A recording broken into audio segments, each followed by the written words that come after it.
पूजा plastic, container, मसाला box, tray, जग और strainer. स्वास्थ्य के लिए सुरक्षित, टिकाऊ क्वालिटी के साथ पूजा प्लास्टिक आपके किचन का परफेक्ट पार्टनर।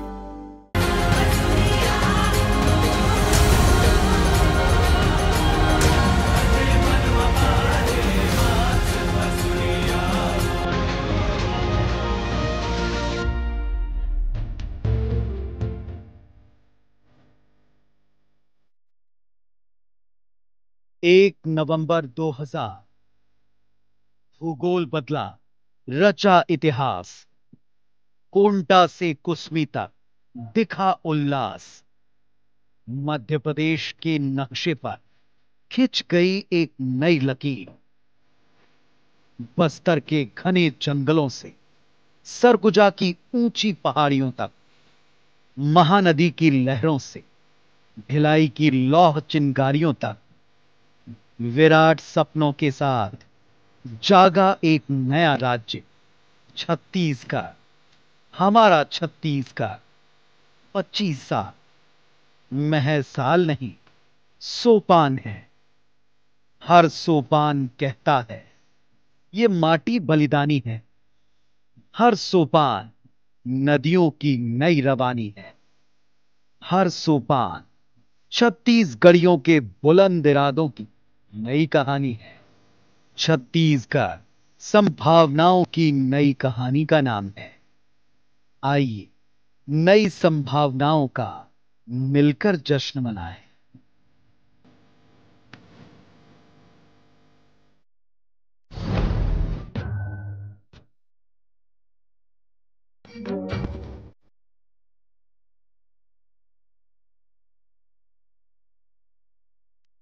नमस्कार, जय जोहार।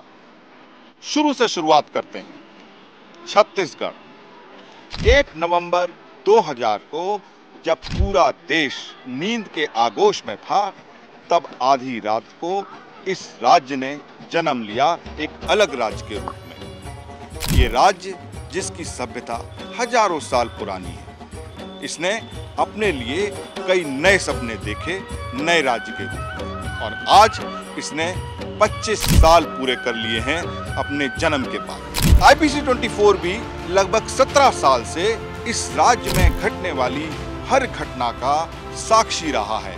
इस बात का साक्षी रहा है कि ये राज्य कहां से शुरू हुआ और विकास करते हुए कहां तक पहुंचा। आज ये मौका है पीछे मुड़कर देखने का कि इस राज्य ने कितना विकास किया। इसके लिए हम एक शो लेके आए हैं जिसका नाम है मैं छत्तीसगढ़ हूं। और इस समय जिस जगह मैं खड़ा हूं, ये जो बिल्डिंग आप मेरे बगल में देख रहे हैं, इसका नाम है डीकेएस बिल्डिंग। 25 साल पहले इसका नाम था डीकेएस मंत्रालय। मतलब जो सरकार बनी उसके मंत्रियों की जो सबसे पहली बैठक हुई वो इसी बिल्डिंग में हुई। इस राज्य के सबसे पहले मुख्यमंत्री ने यहीं से पूरे राज्य को संबोधित किया।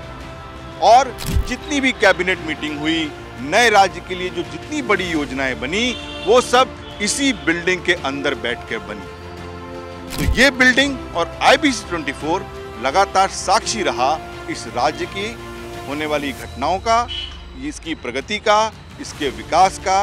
और ये राज्य पिछले 25 साल में कहां से कहां तक पहुंचा, इस सब का साक्षी आईपीसी 24 रहा है। और आज हम इसी शो में आपको यही बताएंगे कि आखिर इस 25 सालों में इस राज्य में क्या क्या बदला।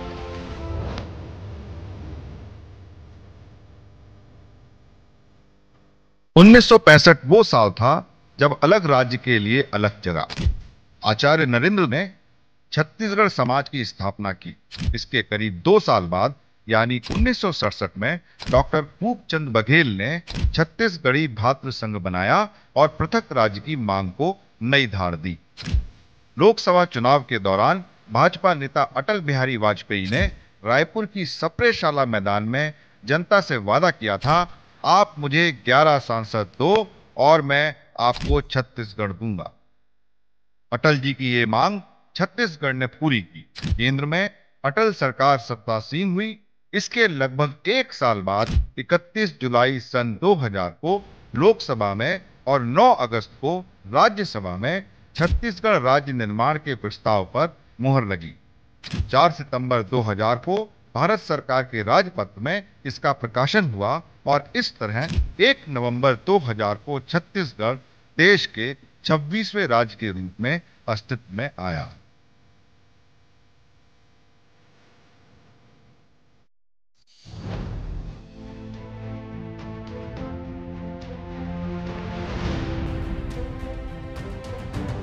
राजनीति में कुर्सी का बड़ा महत्व होता है।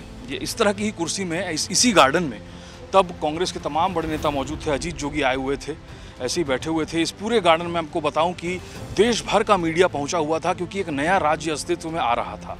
और ये जो भवन है, इसी भवन में कांग्रेस ने अपने ऑब्जर्वर्स की टीम को भेजा हुआ था, जिसमें प्रभा राव और गुलाम नबी आज़ाद शामिल थे।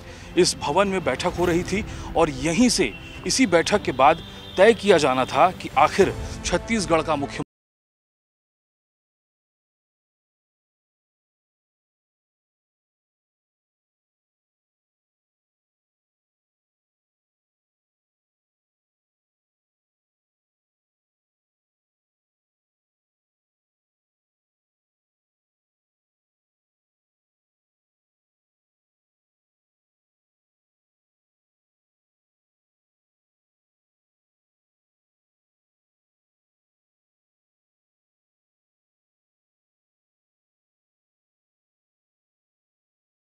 कह दिया कि जेब को कौन देखता है, और वो इस बात को कहकर अपने घर से निकल गए, क्योंकि 1 तारीख को उन्हें शपथ लेनी थी। वो शपथ लेते हैं और फिर बनते हैं छत्तीसगढ़ के पहले मुख्यमंत्री, और उसी फटी हुई जेब वाले कुर्ते के साथ ही उन्होंने शपथ भी ली थी। छत्तीसगढ़ के पहले मुख्यमंत्री के रहने के लिए बनाया गया ये भवन मुख्यमंत्री निवास नहीं बन सका।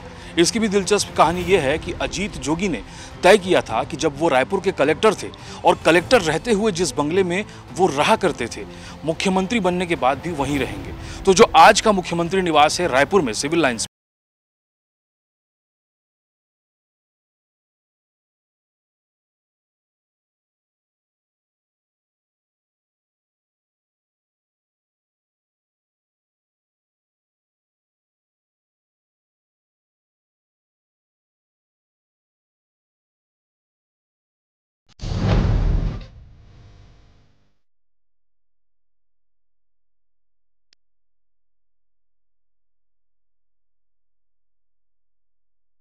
छत्तीसगढ़ राज्य की स्थापना के बाद छत्तीसगढ़ विधानसभा के पहले सत्र की जो बैठक है वो 14 दिसंबर 2000 को हुई। ये बैठक 19 दिसंबर तक चली। क्योंकि छत्तीसगढ़ राज्य नया था और उसका कोई खुद का विधानसभा भवन नहीं था, तो राजकुमार कॉलेज की ये जो जगह आप देख रहे हैं, मेरे ठीक पीछे जो हॉल देख रहे हैं, सेंट्रल हॉल और के नाम से ये जाना जाता है, वहां पर अस्थायी टेंट लगाकर विधानसभा भवन बनाया।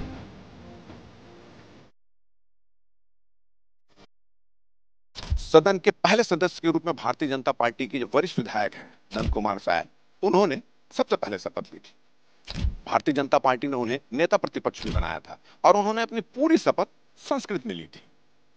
इस पूरे जो ऐतिहासिक घटनाक्रम है उसका साक्षी मैं भी रहा हूं, इसलिए आज पूरा दृश्य मेरे आंखों के सामने एक तस्वीर की तरह चल रहा है। मेरे ठीक पीछे आप जो देख रहे हैं ये स्टेज, जिस पे विधानसभा अध्यक्ष विराजमान थे, वहां पर उनका बनाया गया था पूरा गर्भगृह, इस हाल को पूरे गर्भगृह के रूप में बदल दिया गया था। वहां विधानसभा अध्यक्ष बैठे थे, यहाँ पर विधानसभा के सचिव और उनकी पूरी टीम बीच में बैठी थी। और ये जो जगह देख रहे हैं, यहाँ पर जो निर्वाचित सदस्य हैं उनके बैठने की व्यवस्था की गई थी। ये जो सामने आप हॉल गेट देख रहे होंगे, ये गेट से जो विधायक है, माननीय विधायक और जो VIP उनके गाने की एंट्री की गई थी। और उसके आप ठीक पीछे आप देख रहे होंगे, ये वाला जो गेट देख रहे हैं, ये जो कोना, उसमें पत्रकार दीर्घा बनाया गया था और हम पत्रकारों को बड़े कड़ी सुरक्षा व्यवस्था के बीच, कड़े जांच के बीच यहाँ तक आने की अनुमति थी। और उसके ठीक बाजू में आप ये देख रहे होंगे, ये जो हिस्सा देख रहे हैं जहाँ पे चेयर रखी थी, वो उस पे अफसरों की दीर्घा यहाँ पर बनाई गई थी। यहाँ पर पहला मौका था इस संसदीय रिपोर्टिंग के का पहला मौका हमारा यहाँ पे था। और इस पूरे जो घटनाक्रम, आज 25 साल हो चुके हैं छत्तीसगढ़ राज्य की स्थापना को, और वो पूरा दृश्य, ऐतिहासिक जो पल था उसका पूरा दृश्य मेरे आंखों के सामने गुजर रहा है और यही हम आपसे शेयर कर रहे हैं।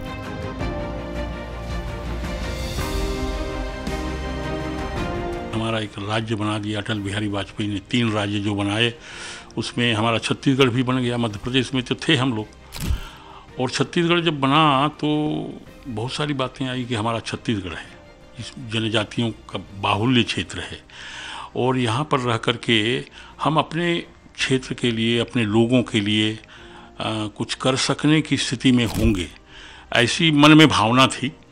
और उसी भाव को लेकर के हम लोगों ने वहाँ शुरू किया, जो राजकुमार कॉलेज में था। छत्तीसगढ़ विधानसभा के पहले सत्र में अजीत जोगी बतौर मुख्यमंत्री मौजूद थे, लेकिन उन्होंने सदन के सदस्यता के रूप में शपथ नहीं ली थी, क्योंकि उस वक्त वो सदन के निर्वाचित सदस्य नहीं थे। नेता प्रतिपक्ष और अजीत जोगी को छोड़कर उनके मंत्रिमंडल के 23 सदस्यों ने शपथ ली। उसके बाद तत्कालीन वित्त मंत्री रामचंद्र सिंहदेव ने शपथ ली।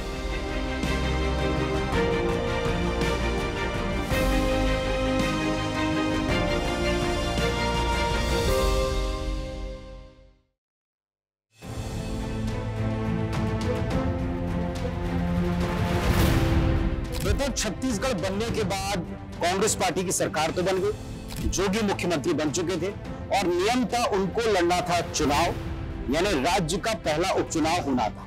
पर सवाल यह था कि 48 कांग्रेसी विधायकों में से कौन उनके लिए अपनी सीट छोड़ेगा। जोगी किस विधानसभा क्षेत्र को चुनेंगे अपने निर्वाचन क्षेत्र के तौर पर? जोगी ने चुना मरवाही,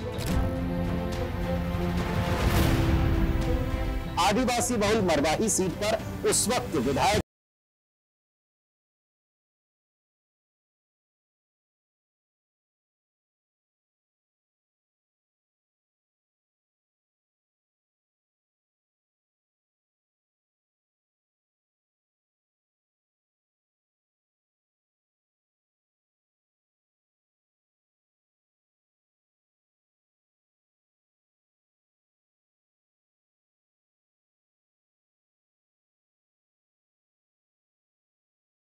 बना, तो हमें लगा कि चलो भाई छत्तीसगढ़ का कल्याण होगा। वो अच्छे अनुभवी व्यक्ति हैं, अच्छे प्रगतिशील व्यक्ति हैं, और मरवाही क्षेत्र वैसे ही पिछड़ा हुआ था, कहीं सड़क नहीं था, बिजली नहीं था, सिंचाई के साधन नहीं थे, स्कूल नहीं थे, हाई स्कूल नहीं थे। तो मैंने कहा कि चलो भाई हमारे अच्छा चौमुखी विकास होगा, और हमने विकास को दृष्टिगत रखते हुए माननीय जोगी जी को हमने अपना सीट प्रोवाइड किया था। तो छत्तीसगढ़ का पहला उपचुनाव हो गया, स्वतंत्र प्रदेश का पहला उपचुनाव स्वयं मुख्यमंत्री अजीत जोगी ने लड़ा और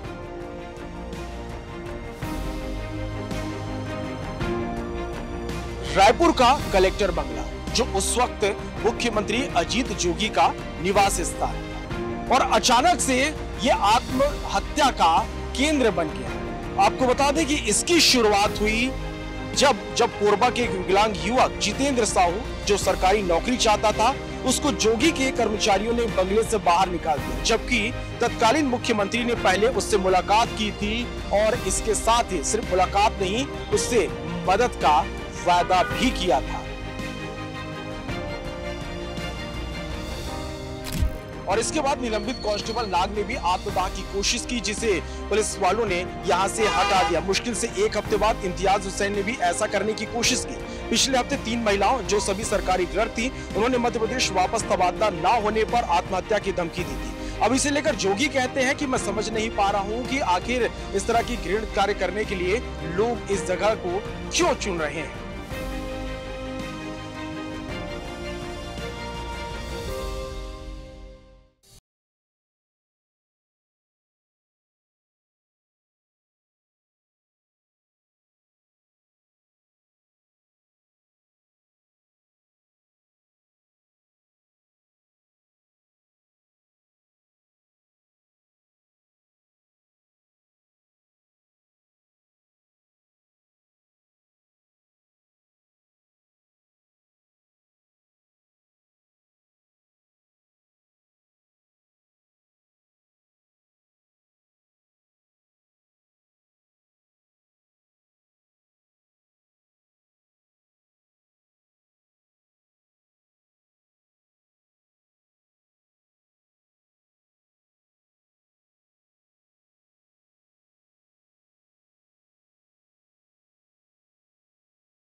2003 का जो चुनाव था ऐतिहासिक चुनाव था, इसलिए क्योंकि पिताजी की प्रतिष्ठा वाकई में दांव में लगी थी। छत्तीसगढ़ जब निर्माण हुआ था उसमें पिताजी का भी जो रोल था बहुत ही महत्वपूर्ण था। अटल जी के काफ़ी नज़दीकी थे पिताजी, और उसके बाद जिस प्रकार कांग्रेस वहाँ पर आकर के जिस प्रकार भ्रष्टाचार, धर्मांतरण और गुंडागर्दी में सरकार काम कर रही थी और जनता त्रस्त थी, ऐसे में उन्होंने प्रण लिया कि भाई कैसे भी करके भारतीय जनता पार्टी को जिताना है। और सबसे बड़ी बात कि जिस प्रकार गलत तरीके से षड्यंत्रकारी शक्तियों ने उनको फंसाया, ऐसे में उन्होंने अपनी मूंछ को दांव पे लगाया और छत्तीसगढ़ की जनता ने अपना विश्वास उन पे जताया। और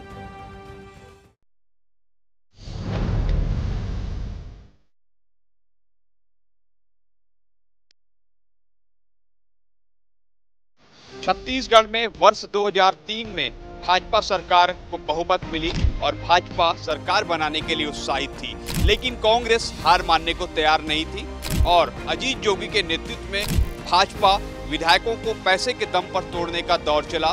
कांग्रेस का सबसे बड़ा निशाना बने प्रदेश में भाजपा विधायक वीरेंद्र पांडे, जिसके बाद सामने आया प्रदेश की राजनीति पूरी तरह बदल देने वाला टेप, जिसमें अजीत जोगी, तत्कालीन कांग्रेस सांसद पीआर खुट्टे और भाजपा विधायक वीरेंद्र पांडे के बीच विधायकों की खरीद फरोख्त की बात सार्वजनिक हो गई।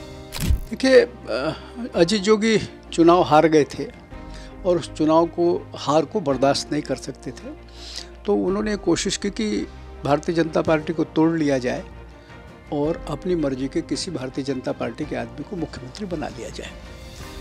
तो उसमें खुट्टे ने मुझसे संपर्क किया और संपर्क के माध्यम से मैंने कहा भाई कोई क्यों यूं ही तुम्हारे को समर्थन करेगा। उसके दो लालच है, या तो उसको धन मिल जाए या उसको पद मिल जाए, और उसका तरीका ये होगा कि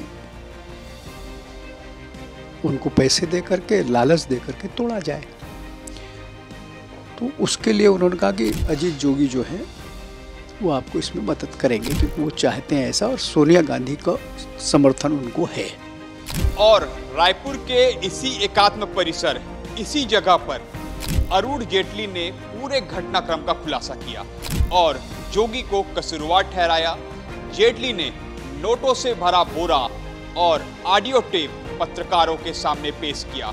इस पूरे मामले के बाद कांग्रेस की बड़ी किरकिरी हुई और छत्तीसगढ़ में रमन सिंह के नेतृत्व में सरकार बनी और इस पूरे कांड की जांच सीबीआई को सौंप दी गई।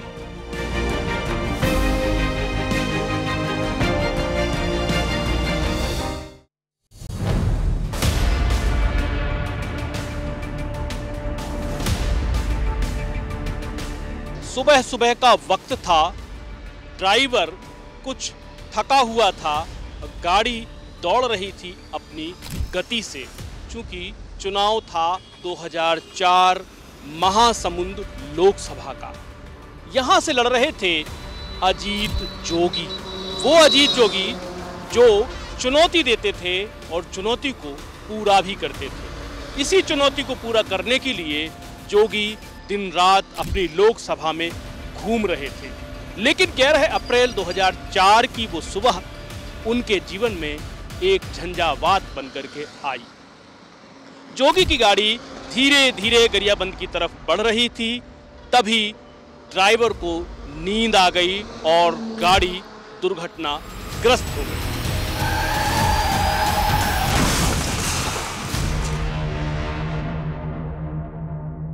इस एक्सीडेंट की खबर जंगल में आग की तरह फैल रही थी।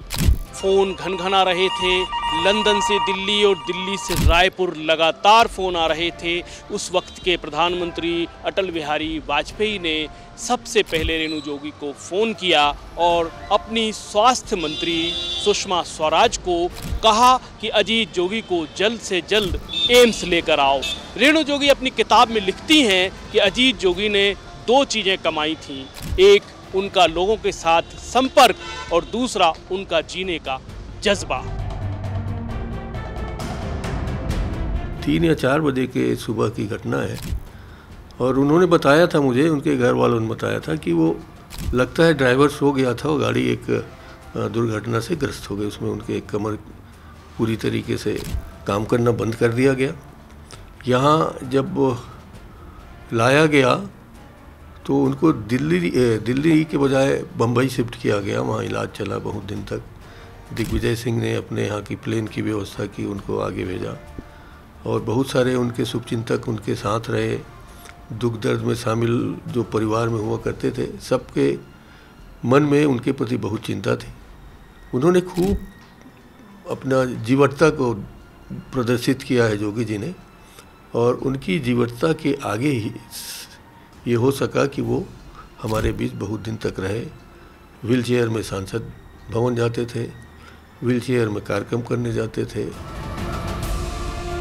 इस दुर्घटना ने अजीत जोगी को तोड़ दिया था। उनका आधा शरीर काम नहीं कर रहा था, लेकिन ये घटना उनको रोक नहीं सकी।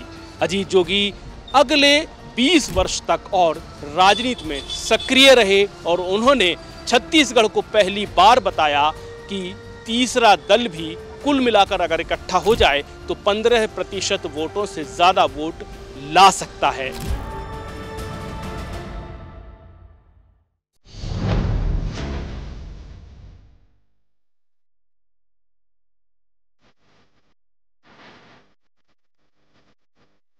साल 2005 जब दशकों से नक्सलवाद का दंश झेल रहे बस्तर में एक नए अभियान की शुरुआत की गई। तत्कालीन रमन सिंह सरकार और स्थानीय नेताओं ने मिलकर इस अभियान को नाम दिया सलवा जुड़ूम। गोंडी भाषा में सलवा जुड़ूम मतलब शांति का अभियान। इस अभियान के तहत आदिवासी क्षेत्रों के, सुदूर क्षेत्रों के युवाओं को विशेष ट्रेनिंग दी गई और उन्हें एसपीओ बनाया गया। एसपीओ यानी विशेष पुलिस अधिकारी। और इस ट्रेनिंग के साथ उन्हें तैयार किया गया नक्सलवाद के खात्मे की दिशा में काम करने के लिए। बस्तर में आतंकवाद को पब्लिक के द्वारा, बस्तर के आम आदमी के द्वारा चुनौती दिए जाने के आंदोलन का नाम सलवा जुड़ूम है। उनको हमने ट्रेनिंग दी।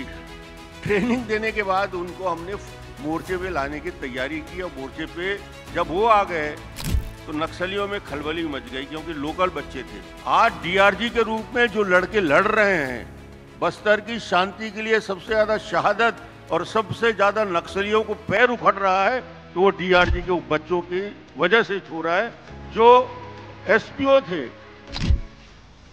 सलवा जुड़ूम योजना मुख्य रूप से ग्रामीणों को सशक्त बनाकर नक्सल संकट से निपटने के लिए तैयार की गई।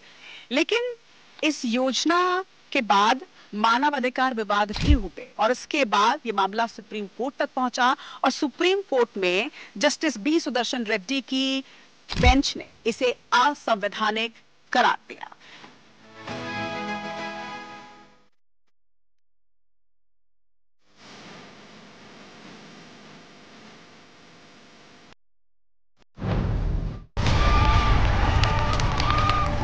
साल 2006 छत्तीसगढ़ के दूर नक्सल प्रभावित सुकमा जिले के दूर नक्सल गांव एर्रापुर में माओवादियों ने ताड़ के पत्तों से बने आदिवासियों के घरों को फूंक दिया था।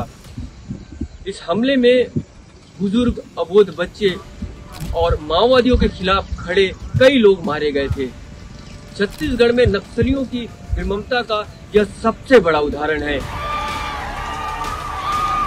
इस हत्याकांड में शामिल आत्मसमर्पित नक्सलियों ने हमें बताया कि उनके टॉप लीडरशिप ने उन्हें ये नहीं बताया था कि उन्हें अपने ही लोगों की हत्या करने के लिए ये ट्रेनिंग दी जा रही है। लिहाजा ये छत्तीसगढ़ के इतिहास में सबसे भयावह हत्याकांड साबित हुआ, जिसने पूरे छत्तीसगढ़ को झकझोर दिया था।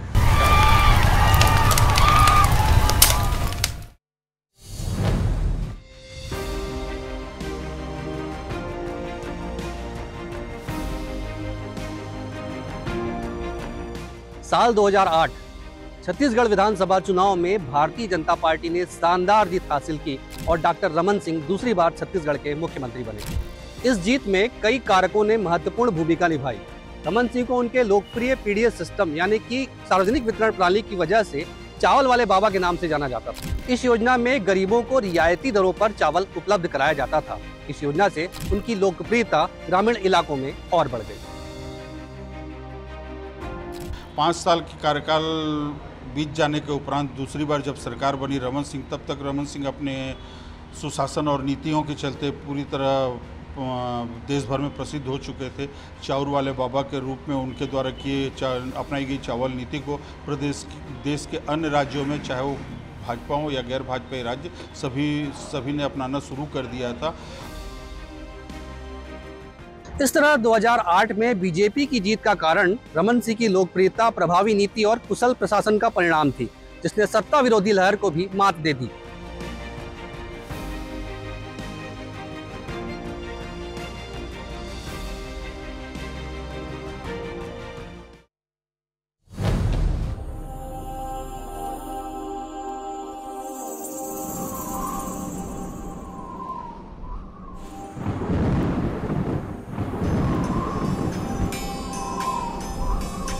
साल 2009 जुलाई का महीना 12 दिन सूखा रहने के बाद 13 जुलाई को मूसलाधार बारिश हो रही थी।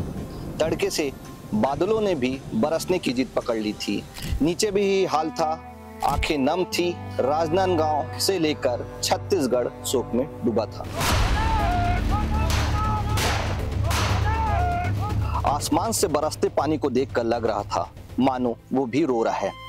एक दिन पहले यानी 12 जुलाई 2009 को राजनांदगांव के मानपुर थाना क्षेत्र के कोरकोट्टी में एसपी सहित 29 जवान नक्सलियों के एम्बुश की चपेट में फंसकर शहीद हो गए थे और दूसरे दिन भारी बरसात के बीच शहीदों को सलामी दी गई, गॉर्ड ऑफ ऑनर दिया गया।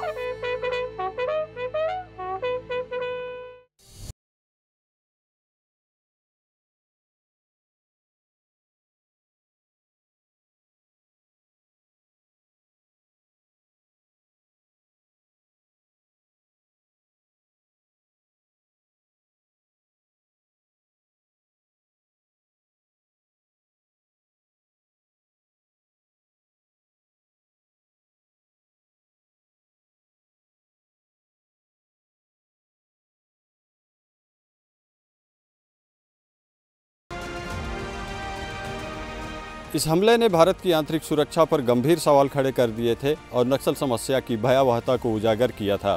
सुरक्षा बलों की रणनीति और परिचालन प्रक्रियाओं की गहन समीक्षा की गई। इस घटना ने नक्सल प्रभावित क्षेत्रों में सुरक्षा व्यवस्था को मजबूत करने और नई रणनीतियों को अपनाने की आवश्यकता पर बल दिया।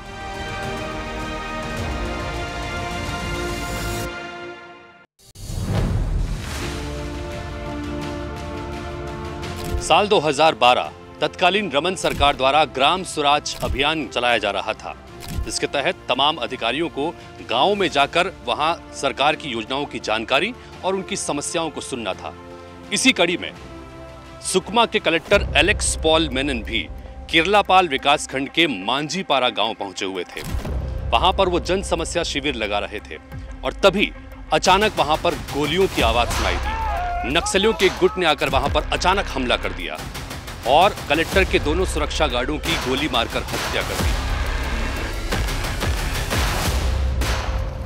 सुकमा जिले के कलेक्टर एलेक्स पॉल मेनन का जब किडनैप हुआ तो वो किडनैपिंग कहीं ना कहीं अन्य लोगों की तर्ज पर जो है मीडिया को भी काफी चौंकाई, क्योंकि डीएम जो है वो किसी भी जिले का सर्वोच्च अधिकारी होता है। मुझे लगता है ये घटनाक्रम जो है वो काफी जो टर्निंग पॉइंट रहा नक्सल प्रभावित इलाकों में, कि क्योंकि छत्तीसगढ़ में किसी कलेक्टर के अपहरण की जो है ये पहली घटना थी। इसके बाद नक्सली कलेक्टर का अपहरण कर अपने साथ उन्हें जंगल ले गए और ये खबर छत्तीसगढ़ के साथ साथ देश और पूरी दुनिया की मीडिया की सुर्खियां बन गई। कोशिशें लगातार इस बीच जारी थी। जानकारियां यह भी आती रही कि नक्सली लगातार कलेक्टर को जंगल के भीतर अलग अलग जगह पर मूव कर रहे थे। इस बीच एक 3 सदस्यीय कमेटी बनी जिसने नक्सलियों और सरकार के बीच मध्यस्थ की भूमिका निभाई। वार्ता के बाद आखिरकार 13 दिन बाद कलेक्टर को सकुशल रिहा कराया गया। कलेक्टर एलेक्स पॉल मेमन इस गाड़ी में सवार है, माओवादियों ने उन्हें रिहा कर दिया है। कलेक्टर के अपहरण के मामले में जांच के बाद एनआईए और स्थानीय पुलिस ने कई नक्सलियों पर एफआईआर दर्ज की। कई नक्सलियों को गिरफ्तार भी किया गया। हाल ही में मुख्य अपहरणकर्ता नक्सली लोकेश ने आत्मसमर्पण कर दिया।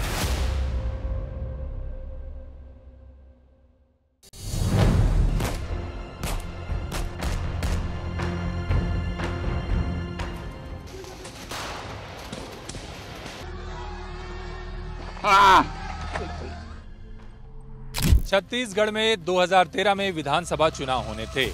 इन चुनावों में जीत दर्ज करने के लिए कांग्रेस ने उस वक्त परिवर्तन यात्रा की शुरुआत की।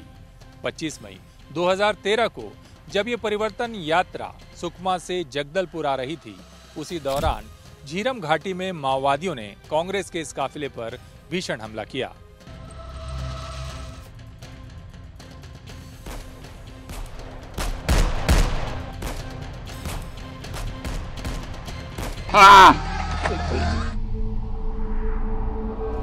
गोलीबारी के दौरान तत्कालीन कांग्रेस के प्रदेश अध्यक्ष नंद कुमार पटेल, विद्याचरण शुक्ल, महेंद्र कर्मा जैसे दिग्गज नेताओं के साथ कांग्रेस के कई शीर्ष नेता और कार्यकर्ताओं की इस गोलीबारी में मौत हो गई। मैं आज भी सोचता हूं कि इतनी बड़ी राजनीतिक घटना जिसमें छत्तीसगढ़ के कांग्रेस परिवार को बहुत बड़ी क्षति हुई, उसके बाद भी कांग्रेस का नहीं आना एक बहुत दुखद रहा। और मैं अभी तक सोच नहीं पाया कि ऐसे कैसे हो गया। सिंपैथी का भाव जो आना चाहिए था कांग्रेस के प्रति, कुछ नहीं हुआ। जांच में नक्सलियों के या नक्सली लोगों को पकड़ने का काम जो होना चाहिए था वो भी नहीं हो पाया। कांग्रेस चाहती तो यहाँ तत्काल विधानसभा भंग करके चुनाव करा सकती थी, मगर हम लोगों ने इस घटना को ऐसे इस तरह की दुर्भावना के पूर्वक लिया ही नहीं। इस हत्याकांड को अंजाम देने के लिए बीजापुर, दंतेवाड़ा और बस्तर जिला के 300 से अधिक की संख्या में माओवादी ठीक इसी जगह पर एम्बुश लगाकर मौजूद थे। उन्होंने कई कांग्रेस नेताओं को चुन चुनकर नाम पूछकर जान से मारा। यही वजह है कि दशक भर से अधिक का समय बीत जाने के बाद भी इस पूरे हत्याकांड को लेकर कई तरह के सवाल बार बार उठते रहते हैं। अब जब बस्तर में एक के बाद एक शीर्ष माओवादी भी आत्मसमर्पण कर रहे हैं, तो दोबारा इस सवाल के जवाब की उम्मीद फिर से की जा रही है, क्योंकि देश में यह अब तक का सबसे बड़ा राजनीतिक हत्याकांड है।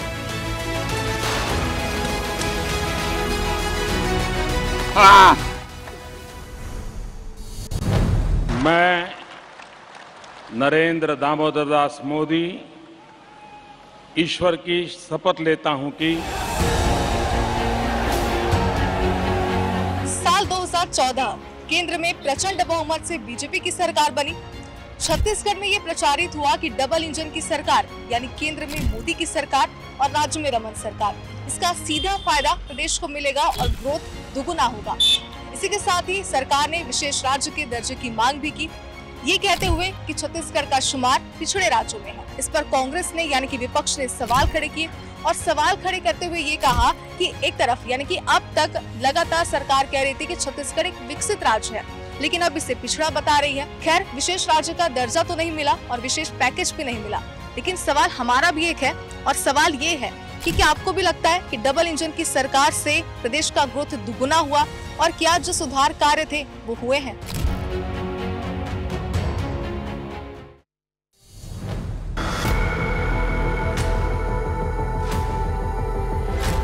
संदेहास्पद परिस्थितियों में 52 साल के अज्ञात व्यक्ति की मौत के बाद उसका शव तुरंत दफनाया जाना और पहचान के लिए कपड़ों को थाने में रखना भी संदेहास्पद है।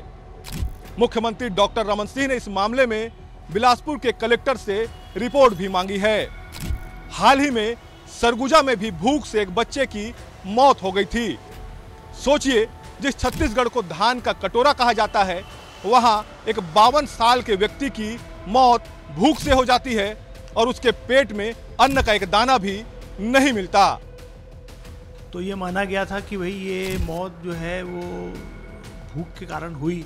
और उस समय जो पीएम, जो एक खास बात ये थी कि जो डॉक्टर ने पीएम किया उसने भी ये बात कही कि पेट में एक भी अन्न का दाना नहीं था। इससे ये लगता है कि छत्तीसगढ़ राज्य का निर्माण जो है वो तो विकास के नाम पर हुआ कि ये मध्य प्रदेश का एक ऐसा क्षेत्र था जिसमें संसाधन सब कुछ है, मगर विकास जैसे ही अपेक्षा थी लोगों की नहीं हो पाई। तो उसको पूरा करने के लिए छत्तीसगढ़ राज्य का निर्माण हुआ। सरकार ने योजनाएं भी बहुत बनाई, लेकिन फिर भी ऐसी घटनाओं के लिए भी उसमें कहीं न कहीं जगह मिल जाती है। बिलासपुर जिले के पेंड्रा में 52 साल के जंगल सिंह मरणासन अवस्था में पाए गए। वे पेंड्रा के सारथी मोहल्ले के निवासी थे। उस वक्त स्थानीय लोगों ने उन्हें अस्पताल पहुंचाया था। कुछ देर बाद उनकी मौत हो गई। पोस्टमार्टम करने वाले सामुदायिक स्वास्थ्य केंद्र के डॉक्टर हेमंत तंवर ने माना कि मृतक के पेट में अन्न का एक दाना भी नहीं था।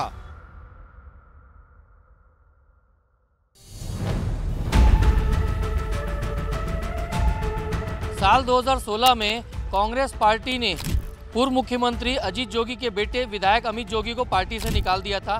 साथ ही साथ अजीत जोगी को भी पार्टी से निकालने की अनुशंसा केंद्रीय कमेटी को भेज दी थी।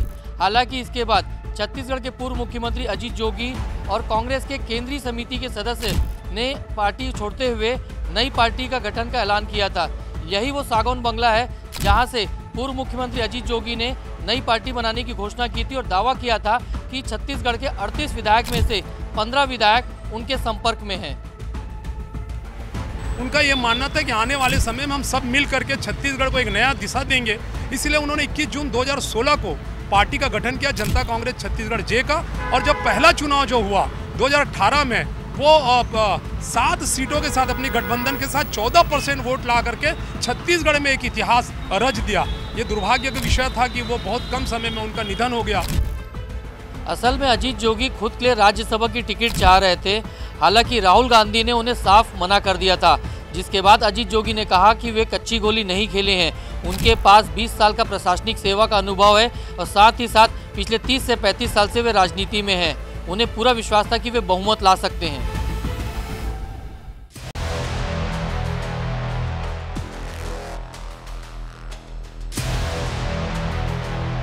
साल 2017 विधानसभा चुनाव से ठीक पहले का साल। विधानसभा चुनाव में जिन मुद्दों की प्रतिछाया सबसे ज्यादा रही, उनमें से एक मुद्दा था गायों की मौत का मुद्दा। क्योंकि छत्तीसगढ़ की अलग अलग गौशालाओं में 200 से ज्यादा गायों की मौत के मुद्दे ने एक सियासी बवाल लाके खड़ा कर दिया और जिसकी वजह से छत्तीसगढ़ की राजनीति में 360 डिग्री का एक परिवर्तन देखने को मिला। दुर्ग और बेमेतरा जिले की गौशालाओं में 200 से ज्यादा गायें मृत पाई गई, जिस पर सियासी बवाल मचा। मैजिस्ट्रियल जांच कराई गई और फिर दिसंबर महीने में यहां पे धमतरी जिले की गौशालाओं में 37 गायों की मौत ने एक बार फिर से तूफान लाके खड़ा कर दिया। हिंदुत्व की राजनीति में गाय हमेशा से केंद्र में रही है और ऐसे में गायों की मौत से उठा हुआ बवंडर सियासत को आंदोलित करता रहा। गायों की मौत हमेशा से ही संवेदनशील मुद्दा रहा है और जब बीजेपी शासित राज्य में ये सब कुछ हुआ तो वो सब अनुत्तरित रह गए जो गाय की रक्षा के दावे वादे किया करते थे। जाहिर तौर पर इसका असर विधानसभा चुनाव पर भी पड़ा और विधानसभा चुनाव के परिणामों पर भी।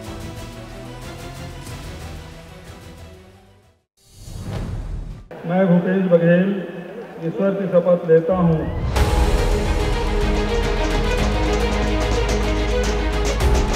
साल 2018 का चुनाव छत्तीसगढ़ की राजनीति में अहम मोड़ साबित हुआ। लगातार 3 चुनाव से हार का स्वाद चख रही कांग्रेस ने जबरदस्त बहुमत से भाजपा की रिकॉर्डधारी सरकार को धराशायी कर दिया और इस जीत का गवाह बना ये राजीव भवन। वाकई छत्तीसगढ़ी अस्मिता के ज्वार से निकली ये जीत कांग्रेस के लिए संजीवनी साबित हुई। ये जीत कितनी बड़ी थी, इसका अंदाजा आप इस बात से लगा सकते हैं कि इस चुनाव में न केवल भाजपा के बड़े बड़े दिग्गज परास्त हुए, बल्कि छत्तीसगढ़ के 25 वर्षों के इतिहास में किसी भी सियासी दल को मिला ये सबसे बड़ा बहुमत था। कांग्रेस ने 68 सीटें जीतकर इतिहास रच दिया था। कांग्रेस ने अपने आप को बेहतर विकल्प के रूप में प्रस्तुत करने में सफलता हासिल की कि हम भी कुछ करना चाहेंगे आपके लिए। घोषणा पत्र के रूप में भी बातें आई थी। 5 साल संगठन ने लगातार काम किए थे, प्रदर्शन, पदयात्रा इत्यादि। तो इसमें लोगों ने एक बड़ा मौका दिया। बड़ी बात थी, रमन सिंह जी एक लोकप्रिय मुख्यमंत्री थे, उनकी छवि में भी कोई ऐसी दाग लगने वाली बात नहीं थी। लेकिन 15 साल बाद 15 सीट तक सिमट जाना बीजेपी का, ये कांग्रेस ने कुछ अच्छा किया उस नाते कि लोगों का विश्वास मिला कि हम बेहतर विकल्प हो सकते हैं। 15 साल की भाजपा की सत्ता के बाद बदलाव की उम्मीद तो की जा रही थी, लेकिन ये बदलाव ऐसा होगा ये किसी ने नहीं सोचा था। बदलाव की बयार ऐसी बही कि भाजपा के 12 में से 8 मंत्री अपना चुनाव हार गए और जो जीते वो बहुत ही मुश्किल से अपनी सीट बचा पाए। खुद मुख्यमंत्री रमन सिंह सिर्फ 6000 के अंतर से अपनी सीट बचा पाए। पिछले चुनाव में रमन सिंह 35,000 से ज्यादा वोटों से चुनाव जीते थे। वाकई ये कांग्रेस के लिए बहुत बड़ी जीत थी और फिर उसके बाद मुख्यमंत्री बने भूपेश बघेल।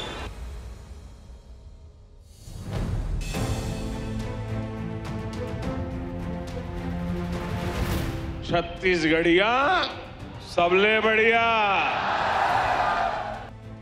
छत्तीसगढ़िया सबले बढ़िया, इस नारे ने नए राज्य के रूप में छत्तीसगढ़ में जो जोश भरा था वो बाद के वर्षों में मंद पड़ने लगा था। छत्तीसगढ़ियावाद की जगह विकास के नारे ने ले ली थी, लेकिन साल 2018 में एक बार फिर छत्तीसगढ़ियावाद की अलग जगी। नारा उछला, गढ़बो नवा छत्तीसगढ़।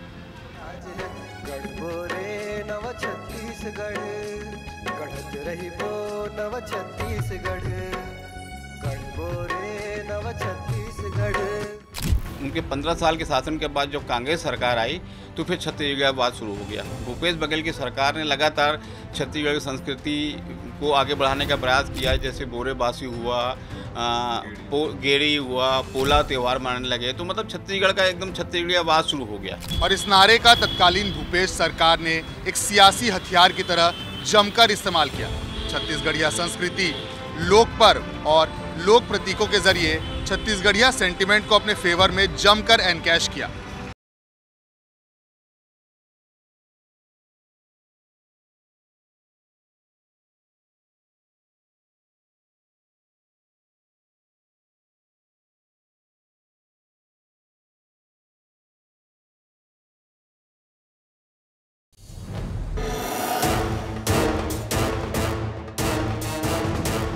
छत्तीसगढ़ के पंचायत मंत्री टी.एस. सिंहदेव ने शनिवार की शाम करीब 6 बजे 4 पन्नों का अपना इस्तीफा मुख्यमंत्री भूपेश बघेल के नाम सौंपा है।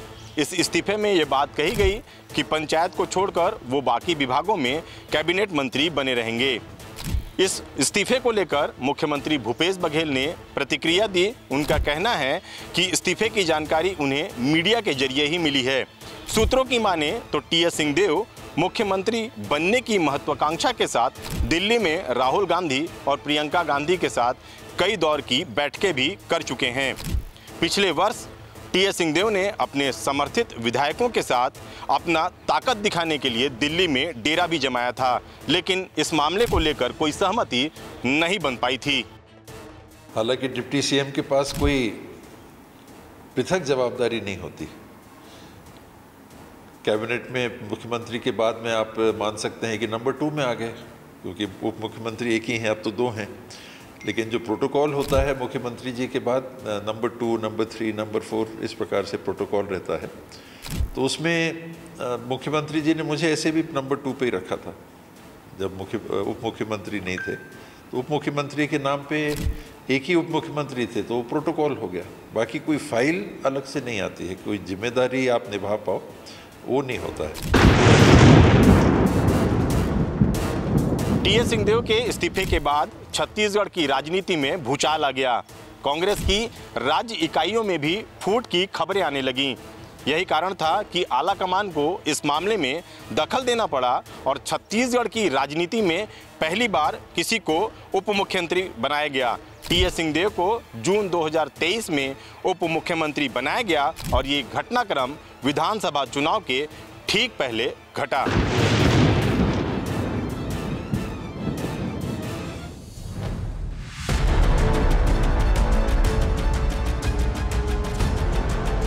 दो 2018 में भूपेश बघेल छत्तीसगढ़ के नए मुख्यमंत्री बने और 1 साल के भीतर ही यानी 2019 के आते आते घोटालों और आरोपों ने उनका पीछा करना शुरू कर दिया। जांच एजेंसियों के बढ़ते दबाव से एक नया चक्र शुरू हो गया। नान घोटाले के आरोपियों को बचाने की चिंगारी ऐसी सुलगी जो आते आते कोयला घोटाला, शराब घोटाला तक दावानल बन गई और 2003 के अंत तक तत्कालीन मुख्यमंत्री भूपेश बघेल के खिलाफ एफआईआर भी दर्ज कर ली गई। कोरोना के निकलने के बाद जो काम वो करने लगे और लगातार विवादों से जो घिरने लगे, तो वो जिस हाइट को उनने पाया उसी स्पीड से वो हाइट डाउन होती गई। चुनाव के ठीक पहले चाहे पीएससी का विवाद हो, चाहे डीएमएफ का विवाद हो, ये सारे विवाद होते गए, अफसर लोग जेल जाते गए और एक बम्पर जनादेश का मुख्यमंत्री फर्ज पे कह सकते हैं इनको।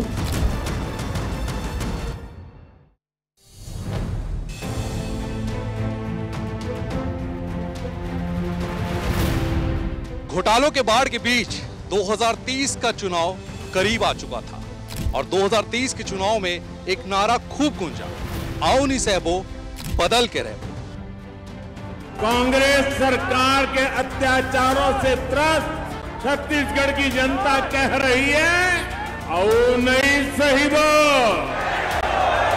बदल के रहिबो। और इस नारे ने सत्ता की तस्वीर बदल दी। जी हाँ, आओ नहीं सहबो, बदल के रहबो। ये नारा एक सिर्फ नारा नहीं था, बल्कि बीजेपी के लिए चुनाव में सबसे बड़ा हथियार साबित हुआ। 2018 के चुनाव में कांग्रेस जिस रिकॉर्ड तोड़ जीत के साथ आई थी, 5 साल बाद ही बीजेपी ने उस रिकॉर्ड को और भी आगे कर दिया। बीजेपी ने सत्ता परिवर्तन कर दिया। आम छत्तीसगढ़िया लोगों के सपनों को तोड़ने का काम राज्य में भूपेश बघेल की सरकार कर रही थी और इसीलिए ये नारा दिया कि ये नहीं चलेगा और ऐसी सरकार को छत्तीसगढ़ की जनता बदल देगी जो छत्तीसगढ़ के आम लोगों के सपनों के विपरीत चलने वाली सरकार, जो छत्तीसगढ़ को गलत दिशा में लेकर जाने वाली सरकार थी, उसको बदलने का संकल्प छत्तीसगढ़ की जनता ने लिया और बदला। और इस नारे के बाद हुआ ये कि कांग्रेस जो है वो सत्ता से बेदखल हो गई और बीजेपी सत्ता पर काबिज हो गई। आओ नहीं सहबो, बदल के रहिबो, ये एक नारा नहीं था, बल्कि 2023 के चुनाव में बीजेपी का बहुत बड़ा हथियार साबित हुआ। तो ये माना जा सकता है कि ये एक नारा जो कि बीजेपी ने हर चुनाव में, हर मंच पर जिस नारे को उठाया, जनता तक पहुंचाया, वो जनता तक पहुंच चुकी थी और बदलाव हो चुका था।